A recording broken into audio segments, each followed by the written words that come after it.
নারায়ণং নমস্কৃত্য নরং চৈব নরোত্তমং দেবীং সরস্বতীং ব্যাসং ততো জয়মুদীরয়ে।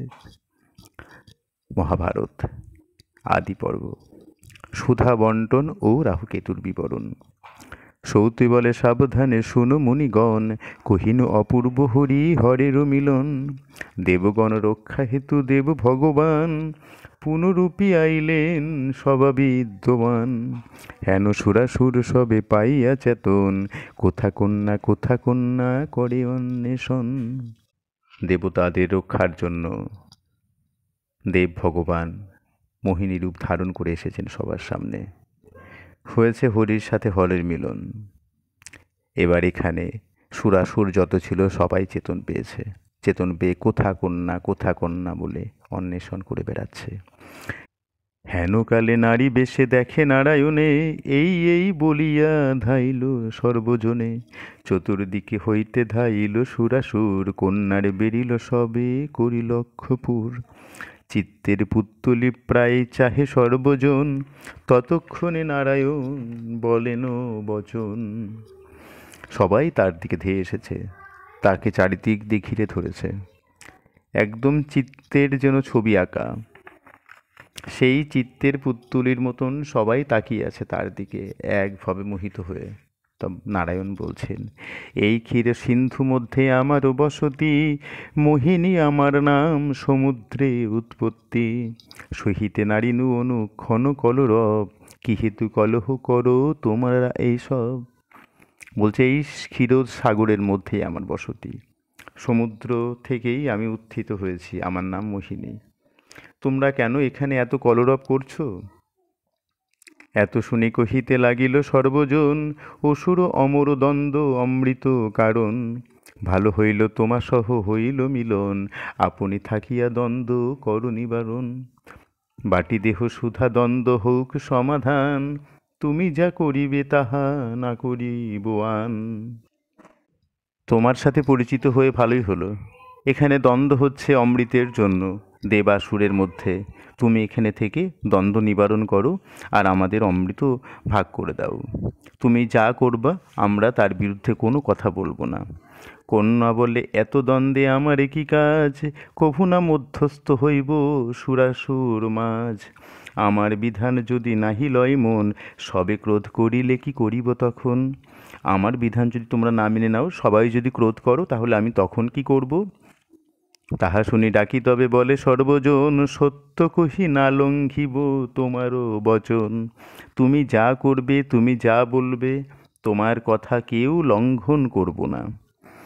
এতে সবার মুখে শুনি দৃঢ়বাণী, কহিতে লাগিল তবে দেবচক্রপাণি। তোমা সভাকার বাক্য না করিব আন, আনি দেহ সুধা ভাণ্ড আমা বিদ্যমান। দুই পংক্তি হইয়া বৈষহ সর্বজন, এক ভিতে দৈত্য এক ভিতে দেবগণ। আমাকে অমৃত ভাণ্ডি এনে দাও। তোমরা দুই পংক্তিতে বসো, একদিকে দৈত্য একদিকে দেবগণ। মায়াবীর মায়াতে মোহিত সর্বজন, সুধা ভাণ্ড আনিয়া দিলে কো ততক্ষণ। দুই পংক্তি বসিল লইয়া পত্রাসন, কাঁখে সুধা ভাণ্ড করি করেন বন্টন। তা দুই পংক্তিতে সকলে বসেছে, কাঁখে সুধার ভাণ্ড নিয়ে উনি বন্টন করতে শুরু করেছেন। দেবতার জ্যৈষ্ঠ ভাগ বলেন মোহিনী, দেবে সুধা বিতরিতে যুক্তি আগে মানি। তাই দেবতাদের জ্যৈষ্ঠ ভাগ দেওয়া আগে উচিত বলে আমার মনে হয়। দৈত্যগণ বলিল, যেমন তব মতি, শুনিয়া বাটেন সুধা তবে লক্ষ্মীপতি। তা দৈত্যদের সম্মতি নিয়ে সুধা বন্টন করতে শুরু করলেন। ইন্দ্রজব কুবের আদিত্য হুতাশন ইত্যাদি ৩৩ কোটি যত দেবগণ, সভাকারে ক্রমে সুধা বাটিয়া মোহিনী, অবশেষে যত ছিল খাইলা আপনি। তো সমস্ত দেবদেবতাদের মধ্যে বন্টন করলো, অবশেষে যা ছিল তা নিজে পান করলো। হেনকালে ডাকিয়া বলেন রবি শশী, দেখো দেখো রাহু দৈত্য সুধা খাই আসি। ওই দেখো রাহু আমাদের মধ্যে বসে সুধা খাচ্ছে। শুনি সুদর্শনে আজ্ঞা দেন নারায়ণ, চক্রেতে অসুর মুণ্ড করিল ছেদন। এত শুনে সুদর্শনকে আজ্ঞা দিলেন এবং সুদর্শন এসে চক্রে সে অসুরের মাথা ছেদন করল। তথাপি না মরিলে সুধা পান হেতু, মুখ হইল রাহু কলে, বড় হইল কেতু। রাহু দৈত্য এসে সুধা পান করেছে। যেহেতু সুধা পান করে ফেলেছে, সুদর্শন চক্রে তার মুণ্ডচ্ছেদন হয়েছে, তার মৃত্যু তো ঘটেনি, মৃত্যু হবেও না। তাই দুটুকরো হলো, তার মুখমণ্ডলটুকু হলো রাহু এবং তার বাকি কলেবরটুকু হলো কেতু। দৈত্যে মারি সুধা হরি হইল অন্তর্ধান, দেখি ক্রোধে সকম্পিত হইল দৈত্যগণ। এখন তো সকম্পিত হলে চলবে না। তোমরা এতক্ষণ আগে কথা দিয়েছিলে মোহিনীকে যে সে যা করবে তোমরা সেটাতেই মেনে নেবে। মারোহ অমরগণে বলিয়া উঠিল, প্রলয় কালেতে যেন সিন্ধু থলিল।